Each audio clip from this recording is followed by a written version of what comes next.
എല്ലാവർക്കും ഡോണ കിച്ചണിലേക്ക് സ്വാഗതം. ഇന്ന് സത്യ സ്പെഷ്യൽ കട്ടി പരിപ്പ് കറിയാണ്. അതിന് വേണ്ടിയ സാധനങ്ങൾ 1 കപ്പ് ദൂർദാലാണ് എടുത്തിരിക്കുന്നത്.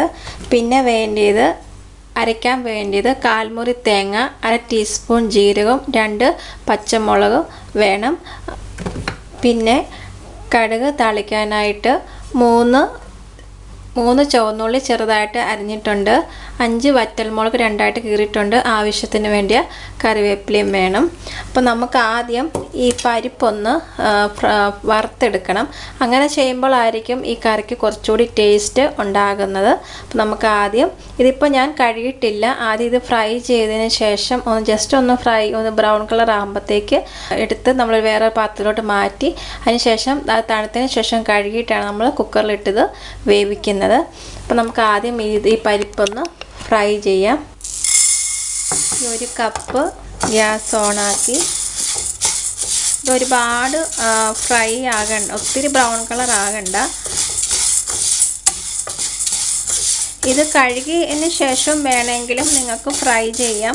ഇപ്പം ഞാനിത് കഴുകിയിട്ടില്ല, ഇത് തണുത്തതിന് ശേഷമാണ് ഞാനിത് കഴുകാൻ പോകുന്നത്. ഈ ഒരു മീഡിയം തീയിലിടുക. പരിപ്പ് വറുക്കുന്നതിൻ്റെ സ്മെല്ല് വരുന്നുണ്ട്. നമുക്കൊരു 2-3 മിനിറ്റിന് ശേഷം തീ ഓഫ് ചെയ്യാം. പിന്നെ കളറ് കുറച്ച് ചേഞ്ച് ആയിട്ടുണ്ട്, ഞാൻ തീ ഓഫ് ചെയ്തു. ഇനി ഇത് തണുത്തതിന് ശേഷം കഴുകിയിട്ട് കാണിക്കാം. അരപ്പ് തയ്യാറാക്കാം. അതിനായിട്ട് ഞാൻ മിക്സിയിലെ ജാറിലേക്ക് 2 പച്ചമുളക് ഇട്ട് കൊടുത്തു. തേങ്ങയും ജീരകവും ഇട്ട് കൊടുക്കാം. ഇതിലോട്ട് നമുക്കൊരു 1/4 ടീസ്പൂൺ മഞ്ഞൾപ്പൊടി ഇട്ട് കൊടുക്കാം. 1/4 ടീസ്പൂൺ മഞ്ഞൾപ്പൊടി ഇപ്പം ഇട്ടാൽ മതി. കടുക് താളിക്കുന്ന കൂട്ടത്തിൽ ബാക്കി ഇട്ട് കൊടുക്കാം. ആവശ്യത്തിനുള്ള ഉപ്പും ഇട്ട് കൊടുക്കാം. ഞാൻ എപ്പോഴും പറയാറുള്ളത് തന്നെ ആദ്യം ഇതൊന്ന് ക്രഷ് ചെയ്തതിന് ശേഷം നന്നായിട്ട് ഫൈനായിട്ട് ഇത് അരയ്ക്കണം. ഒരു തരി പോലും ഇല്ലാതെ നന്നായിട്ട് അരയ്ക്കണം. ആദ്യം ജസ്റ്റ് ഒന്ന് ക്രഷ് ചെയ്തതിന് ശേഷം അരച്ചതിന് ശേഷം കുറച്ച് വെള്ളം ഒഴിക്കാവുള്ളൂ. ഒത്തിരി വെള്ളത്തിൽ തേങ്ങ അരയത്തില്ല. നന്നായിട്ട് അരപ്പ് അരയണം. അപ്പം നമ്മുടെ അരപ്പ് നന്നായിട്ട് അരച്ചിട്ടുണ്ട്. നമുക്കിനി ഇത് മാറ്റി വെക്കാം. പരിപ്പ് നന്നായിട്ട് വെന്ത് ഉടയണം. ഞാനൊരു ഹൈ ഫ്ലെയിമിൽ 1 ഫിസിലും മീഡിയം തീയിൽ 2 ഫിസിലും അടിക്കുമ്പോൾ തീ ഓഫ് ചെയ്യും. ഫിസിലൊക്കെ പോയിട്ടുണ്ട്. ഇത് തുറന്ന് നോക്കാം. പരിപ്പ് നന്നായിട്ട് വെന്തിട്ടുണ്ട്. ഇത് നന്നായിട്ട് ഇനി ഉടച്ചു കൊടുക്കണം. അങ്ങനെ നമ്മുടെ പരിപ്പ് നന്നായിട്ട് ഉടഞ്ഞിട്ടുണ്ട്. ഇനി ഇതിലോട്ട് അരപ്പ് ഇട്ട് കൊടുക്കണം. മിക്സിയുടെ ആ ജാറിലെ ബാക്കി അരപ്പൂടെ ഒരു 1/2 ഗ്ലാസ് വെള്ളം ഒഴിച്ചിട്ടുണ്ട് ഞാൻ. ഇതിങ്ങോട്ട് ഒഴിച്ച് അരപ്പ് നീ വേവട്ടെ. കട്ടിപ്പരിപ്പ് കറി എന്ന് പറയുന്നതാണ്. ഇത്രയും വെള്ളം ഒത്തിരി കൂടി പോകണ്ട. കണ്ടോ, ഇതിൻ്റെ അടിയൊക്കെ നന്നായിട്ട് ഇളക്കണം. അടിയിൽ ഈ പരിപ്പ് ഒക്കെ അടി പിടിക്കും. അതുകൊണ്ട് നന്നായിട്ട് ഇളക്കി കൊടുക്കുമ്പോൾ എല്ലാ വശവും കൂടി നന്നായിട്ട് കൂട്ടി യോജിപ്പിക്കണം. നമുക്ക് 2-3 മിനിറ്റ് അടച്ച് വെക്കാം. അപ്പോഴത്തേക്ക് നമ്മുടെ അരപ്പ് വേവും. തുറന്ന് നോക്കാം. അപ്പം നമ്മുടെ അരപ്പ് വെന്തിട്ടുണ്ട്. പരിപ്പ് കറിയുടെ ശരിയായിട്ടുണ്ട്. ഇനിയും ഇതിലേക്ക് ചില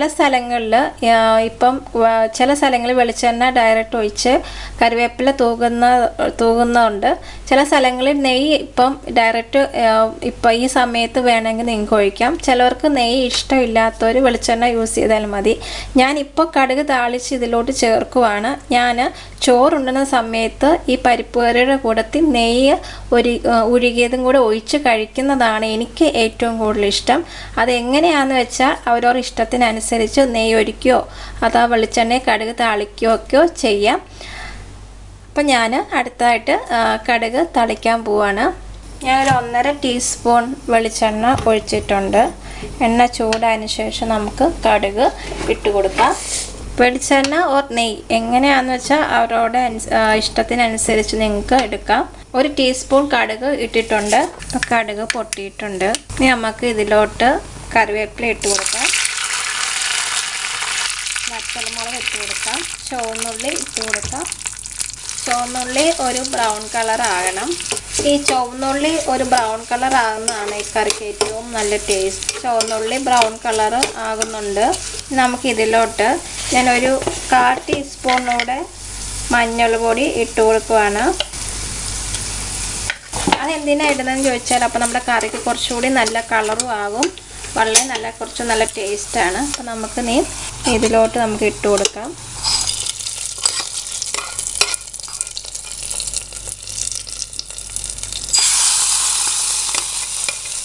അപ്പം നമുക്ക് ഇതൊരു അടച്ച് വെക്കാം. കാരണം എന്നാലാണ് ആ വെളിച്ചെണ്ണ ഒരു 5 മിനിറ്റ് അടച്ച് വെക്കാം. എന്നാലാണ് ആ കറിയിലേക്ക് ആ വെളിച്ചെണ്ണയൊക്കെ യോജിച്ച് കറിക്ക് വളരെ ടേസ്റ്റാണ്. ഞാൻ എപ്പോഴും പറയാറുള്ള പോലെ തന്നെ അതിന് ശേഷം നിങ്ങൾ കൂട്ടി ഇളക്കാം. ഇപ്പോഴേ കൂട്ടി നിങ്ങൾ ഇളക്കരുത്.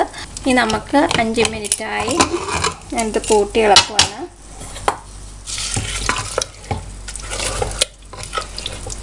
ഹായ്, ആ വെളിച്ചെണ്ണയുടെയൊക്കെ ആ മണം അടിപൊളി. ഞാൻ ടേസ്റ്റ് ചെയ്ത് നോക്കട്ടെ. അടിപൊളി. നെയ്യ് ഇഷ്ടമുള്ളവർ ചോറുണ്ണുമ്പം പരിപ്പ് ഒഴിച്ച് അതിനകത്ത് നെയ്യ് ഒഴിച്ച് സദ്യ ഉണ്ണുവാണെങ്കിൽ വളരെ നല്ല ടേസ്റ്റാണ്. അപ്പോൾ എല്ലാവർക്കും സദ്യ സ്പെഷ്യൽ കട്ടി പരിപ്പ് കറി ഇവിടെ റെഡി ആയിട്ടുണ്ട്. നിങ്ങളെല്ലാവരും ഈ ഓണക്കാലത്ത് ട്രൈ ചെയ്ത് നോക്കണം. ഓണസദ്യ ഉണ്ടാക്കുമ്പോൾ ഇത് ട്രൈ ചെയ്ത് നോക്കണം. എല്ലാവർക്കും ഇത് ഇഷ്ടപ്പെടും. അടുത്ത ഓണസദ്യ റെസിപ്പിയായി വരുന്നത് വരെ എല്ലാവർക്കും നന്ദി, നമസ്കാരം. Thank you.